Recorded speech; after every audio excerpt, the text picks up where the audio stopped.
What is happening, guys? Cody Plays here, bringing you another Yu-Gi-Oh! Master Duel video. And in today's video, I'm going to be doing a top 10 budget deck list for the upcoming Season 19.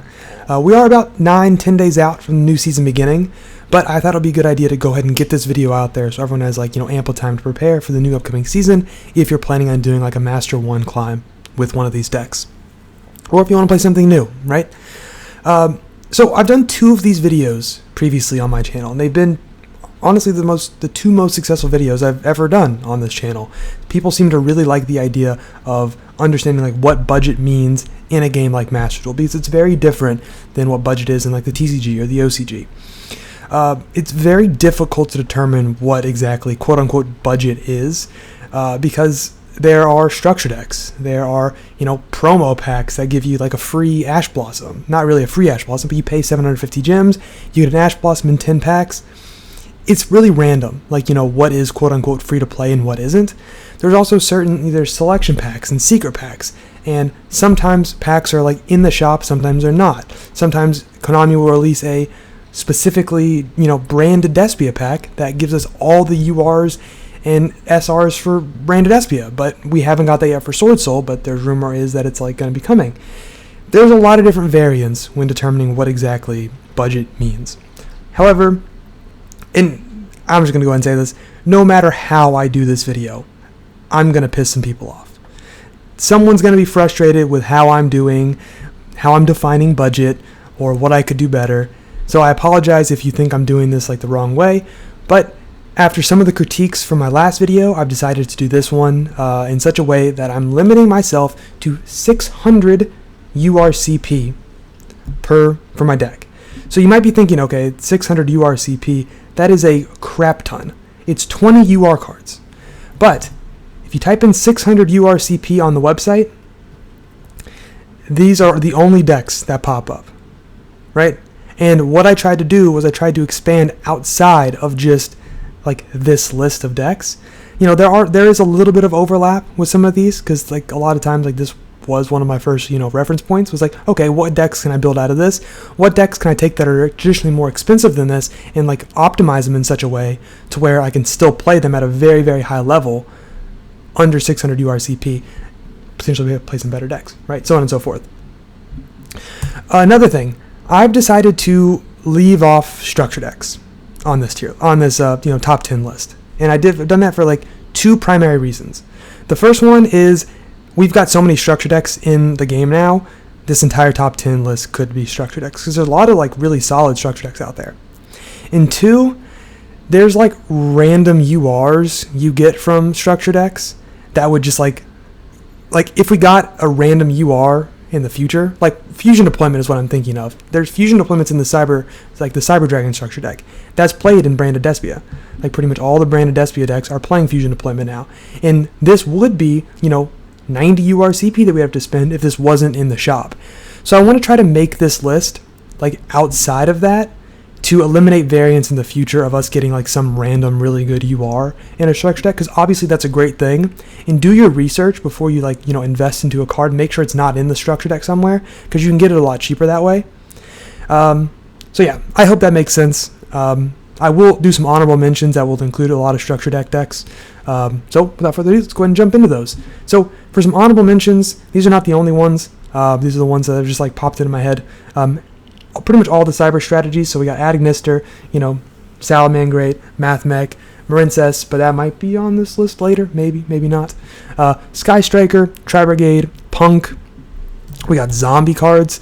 Like whatever versions of zombies you want to play, because there's a zombie structure deck. Black Wings, obviously. Pretty much any of the structure deck decks are going to be solid budget options. Even Dark Magician is a solid budget deck option, but I'm not going to come out here and just say you should build Dark Magician, because that deck's nowhere near as good as the decks that are going to be on this list. So, but they are solid budget options. So anyways, let's go ahead and jump into the number 10 deck that I've chosen for this list. That is going to be Goaty. So Goaty is a fairly new strategy in the game, and it's honestly fairly popular in Master Duel, and you can build it for relatively cheap. I have given myself that 600 URCP buffer, and I've decided to go all the way up to that buffer to play a lot of non-engine generic cards such as Maxi, Ash Blossom. Shifter's not really like, generic. It's pretty, standard for a deck like this. A deck like this should be playing Shifter, so I'm going to consider this like pretty core to the strategy. But we're also playing the called buys, the cross out and stuff like that. And some nice tech cards like 1-for-1, and a lot of in a nice expanded extra deck where it has a Baron, a Chengying, Dweller, Kragan, stuff like that. So this is a complete deck. It's it's a 40 card list, 15 card extra deck, and you can just plug this exact deck into the ladder and just you be good to go. You can compete at the highest level with a deck like this. I have opted for an evenly match as opposed to another UR option that might be like Triple Tax Talent, Forbidden Droplet, Dark Ruler No More, other hand traps, whatever you might insert, because evenly match is one of the best going second cards in the game currently, and it's an SR, so can't really go wrong with it. I think it's a really great budget option, or a non-budget option, So I will also be linking all of these deck lists down in the description. That was a big critique of my last video.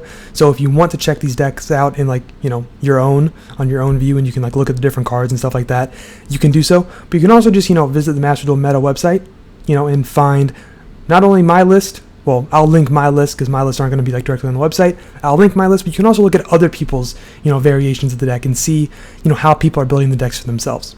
So moving on to the number 9 option, we have Madolche. So this was the reason this is ranked so low on the list, because I think this is better than some of the decks that are above it. The reason it's so low is because you're really pushing the limit with the 600 URCP, and you're mostly pushing the limit when it comes to staples and potentially some extra deck cards. But you're able to build a very competent version of this deck with 600 URCP. So the URs that we're playing. So also wanted to just note, going all the way back to my first one. So Goaty, this is using the full 20 URs. Madolche is also using the full 20 URs. Not every deck is going to be using the full 20 URs. Some decks are going to be able to get under that, in a pretty nice fashion. So just thought I should make note of that. We are using the 3 Maxi, 3 Ash Blossom, 3 of this Verna Self thing, the Flourishing Hills, little fairy. Medora, or Keldo and Medora, these cards, obviously this is not an SR, or this is not a UR, but you get my point. Some called buys, and then the Tiramisu is an ultra rare. I'm not even going to try. Class Opal, however you say that thing, is a UR. Pudding Cess, I'm sorry, I do not play Madolche very frequently. Zeus and Donner. There are some other URs that you could play in this deck. One being Crossout. Crossout is a card that I have left out of this list because I didn't have the budget to spend on it. Another thing is Triple Tax Talent. Didn't have the budget there. And some cards in the extra deck such as Abyss Dweller, Access Code Talker, Nightmare Unicorn.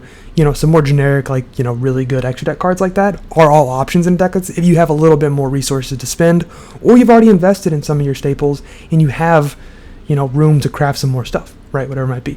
However, this is a completely viable version of this deck, and you can easily get to high ranks in Master with a deck like this, as shown on screen. So, like I said, I will link all these down below in the description. But you can also check out the Master Duel channel, the website, to look at everyone's versions of Madolche. For the number 8 option, I have everybody's favorite Eldritch. So, Eldritch has got to be on this list somewhere. This deck is way too cheap and way too overall good to not be on a budget deck list. I have gone up to 570 URCP, so we are pushing it pretty hard with our budget. That is 19 URs, so it's a little bit higher than I probably would like to go, but I had the resources to spend, so might as well go ahead and max out on it. What I've spent those on is 3 Eldritch himself, 3 Golden Lords, 2 Heavenly Prisons. What else we got here? 2 TC Boos, 3 Solemn Judgments, and a lot of URs in the extra deck. 3 Intis, 1 Pleiades, 1 Gustav Max, 1 Rail Cannon, 1 Zeus, 1 Unicorn, 1 Access Code Talker, and I feel like I missed something, but maybe I didn't. I'm not going to look around for it.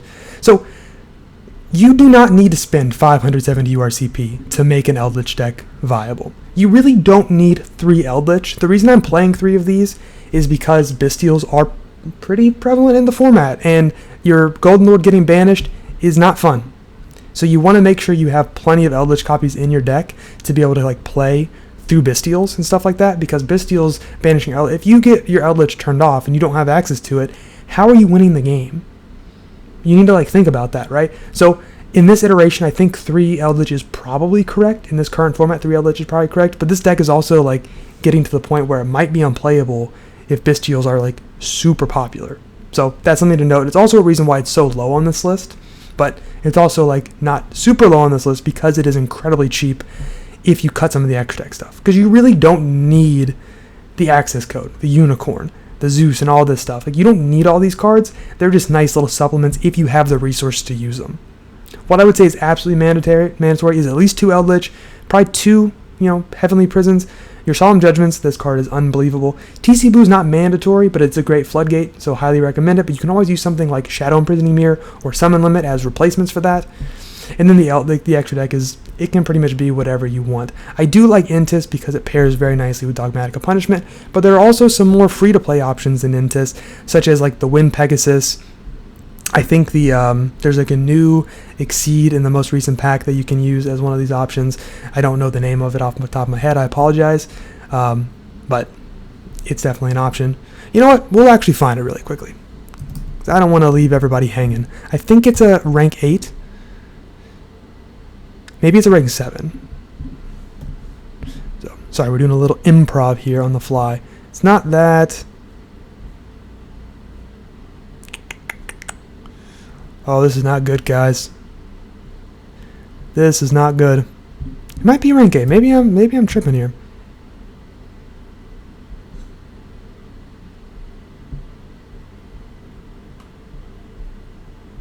Oh no. Oh, this one is. This is it. Okay, good. I'm sorry. It only took me probably 45 seconds to find it. The Meteorologic Aggregator, whatever this thing's called. This card is like a really good option to send off something like Dogmatic of Punishment. Because, where does it say that? If this card is in your graveyard, you can target one face-up card on the field and negate its effects until the end of the turn. So basically, you can send something. You can send it off of punishment. Pop a monster, and then use this to negate a face-up card. And it's an SR option, so it's a more free-to-play option than Intis is. Some other options are Wind Pegasus. Wind Pegasus is a pretty good option. Basically, if this card is in your graveyard, and your opponent and the card you control is destroyed by battle or by opponent's card effects, you can banish this card and then target one card your opponent controls, shuffle it into the deck. So another really great option. It is, it's an SR as well, so it's another good option. But anyways, moving on to the next deck, the number 7 deck, we have Marincess. So I could put all of the cyber strategies on this list because all of them are, relatively cheap. It also helps that Heat Soul and Signet Mining is in the Salamangreat structure deck, which makes most of the decks dirt cheap anyways.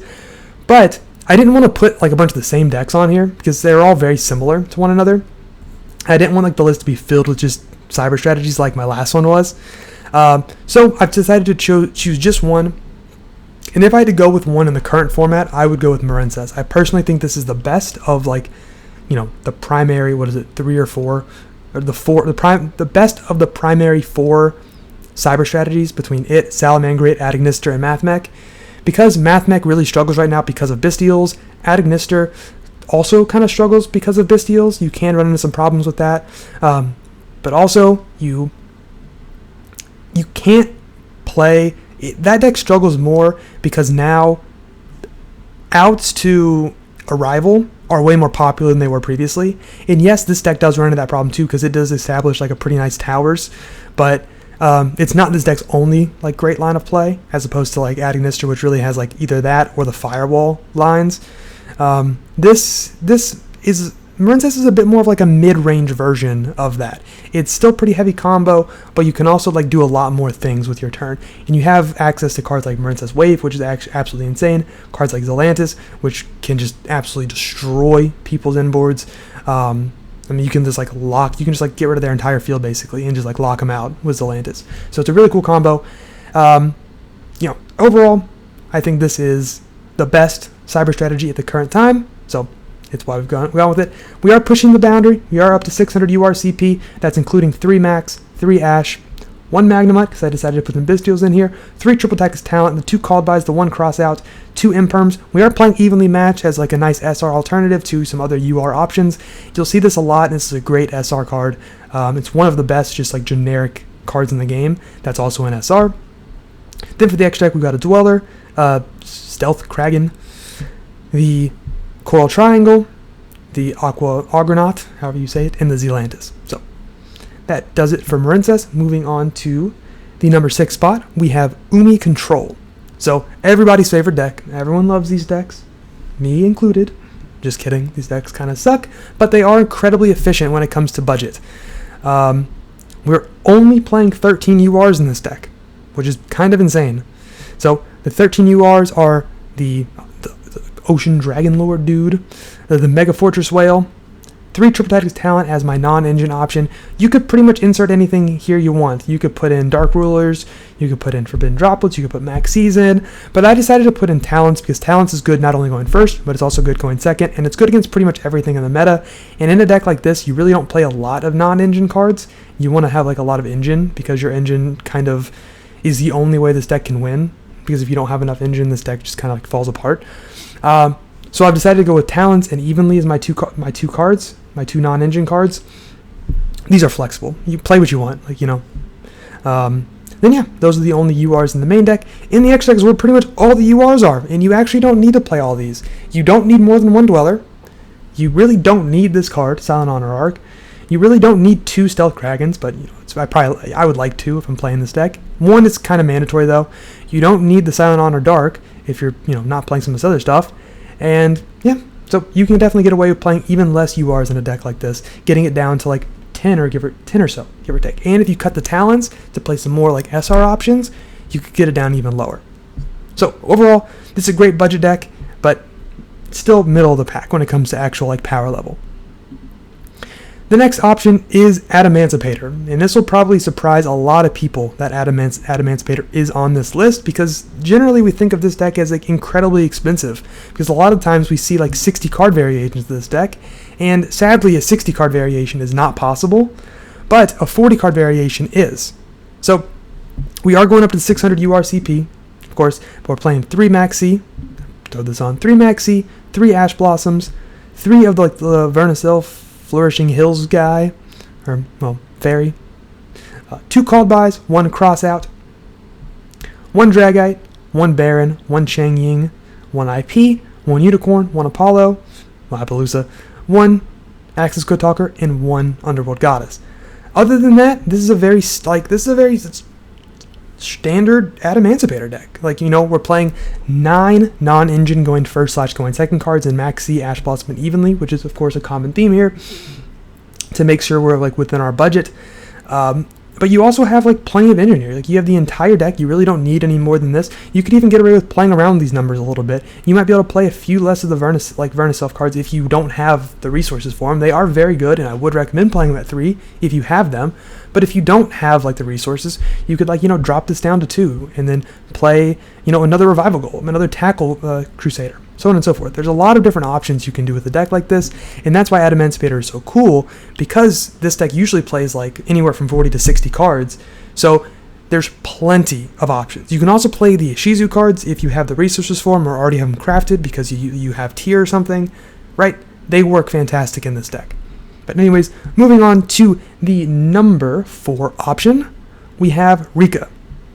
So, Rika is incredibly budget friendly. Not only is it pretty cheap as far as URs go, but a lot of the SRs you get for free from doing the little missions, from doing the little Rika story, which is pretty cool. So, yeah, we are playing, you know, this is 19 URs, so we're at 570 URCP. That's including 3 Maxi, 3 Ash Blossom. Also, I already said this before, but I want to just like note, you can get 1 Ash Blossom for free, basically, by using the little, like, not secret pack, but the little promo pack that gets you the Ash Blossom in 10 packs for 750 UR. Same thing goes for like Nibiru, Imperm, Forbidden Droplet, you know, and a few other cards, Solemn Judgment. So this really does lower the overall cost of it, but again, I didn't really want to factor that in because I wanted to just show that like we can still be within this like 600, this 20 UR budget, like, you know, if we didn't do that or whatever it might be, right? So we're playing 3 Maxi, 3 Ash Blossom, One for one. This is really great with your engine because you're able to get the the Loki out of your deck. Triple tax talent at 1 because we don't really have room for more. 2 called by, 1 cross out, and we're playing 3 evenly matched as well in this deck because this card is really insane right now. Just putting that out there. I've been using it in all my decks pretty much, but this card is very, very good right now. For the extra decks, we are playing 2 Stringer. You can go up to 3 on this if you so choose, but you definitely do not need to. We're playing 1 of the Alci, however you say this thing, the High Protector card. I definitely messed that pronunciation up, but oh well, we're going to roll with it. Playing 1 Teardrop, 1 Zeus, 1 Jasmine. Again, you can go up to 2 on this, but you do not need to. 1 is like mandatory, 2 is optional.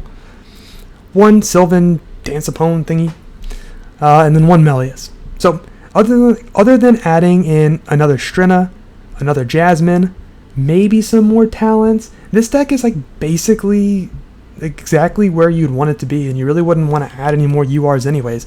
I'm not even saying like you need to add those, because adding another Strina, adding another Jasmine cuts out on some of your other options in the extra deck, and I don't always think that's the best way to go.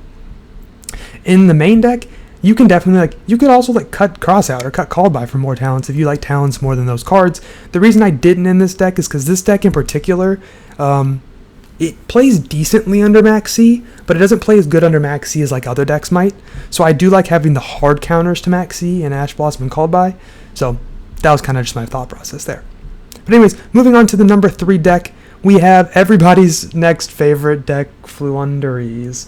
And this is going to be post-ban list, so we are only running 1 Impin in this, but that obviously doesn't help or change the fact that we're under 20 URs because Impin's a SR. But anyways, we are pushing it all the way up to 19 URs in this list, and that's in order to play 3 Maxi, 3 Ash Blossom, 2 Shifter, 1 Apex Avion, 1 Gold Sark, which is a very good engine card in this deck, 2 Called Bys to stop Ash Blossom, because Ash Blossom can kind of hurt this deck as opposed to something like Valor or Imperm, which is very easily dodgeable.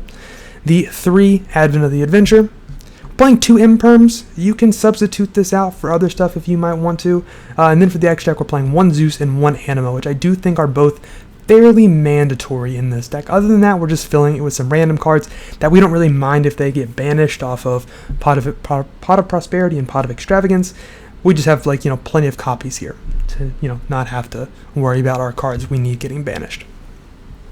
So yeah, you could probably cheapen this up a little bit. You do not need to play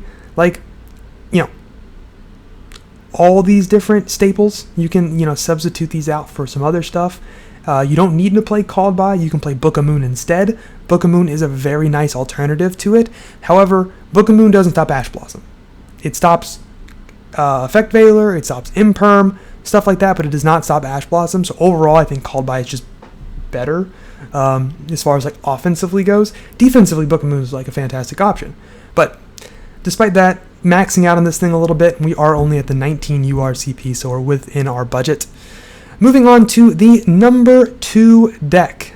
This was number 1 for a while in my head, and I think you could make the argument that that's number 1 deck, but I'll just save number 1 for last, obviously. So number 2 is Runic Plunder Patrol. So this is a deck that I've been wanting to talk about for a very long time on this channel, but I just haven't had the opportunity to. This is one of my favorite variations of Runic because I think the Plunder cards are just really cool. I just like the little Plunder monsters. But now that we have oh, sorry, did not mean to do that. Need to pull that back up. 1 second. My bad, guys. So, now that we have Jord in the game, I'm going to go ahead and throw this on to show Jord, whatever you say. Now that we have Jord in the game, Plunder is a lot more accessible and a lot more applicable to any meta that we might be in. Because not only, so for those of you who don't know, the gimmick of Plunder is that your captains, like Whitebeard, basically have the effect, during your opponent's turn, quick effect, you can special summon 1 Plunder Patrol monster from your extra deck with the same attribute as a monster your opponent controls or is in their graveyard. And if you do, equip this card, to that monster you control. So all the captains do that. So you got Whitebeard's a captain, Redbeard's a captain, he does it. Then the other ones, so your little Plunder Patrol guys, they have other effects, right?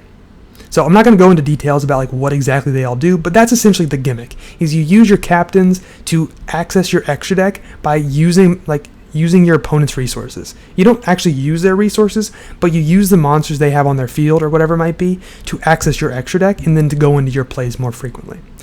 The options we have, we have Bran, however you say it. This is fire. We have now of Yord, which is earth.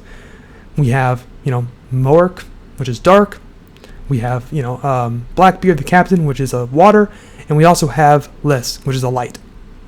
So we have light, fire, earth, dark, and water. So adding Yord actually helps a lot, because not only does this give you another attribute to access, but this card is also summonable like just through your engine, because the Whitebeard is a tuner, and who else is a tuner here? This thing, golden hair, sorry, I don't know how to pronounce all these names. Golden hair is a tuner, and then the other ones are non-tuners, but they're all level 4. So you can pretty easily synchro with your plays into Yord to access it that way, and this gives you a lot of access to a lot of different cards in the deck. It allows you to search some things out of the deck, allows you to just extend your plays even further into Plunder Patrol. If you guys want me to do a more in-depth guide on this deck, please let me know in the comment section down below, because I've been thinking about doing anyways, and I think this deck is really cool. I don't know it like all that well, but I want to learn it, and be doing a deck profile on it will give me an excuse to learn it better. But anyways, enough rambling about that.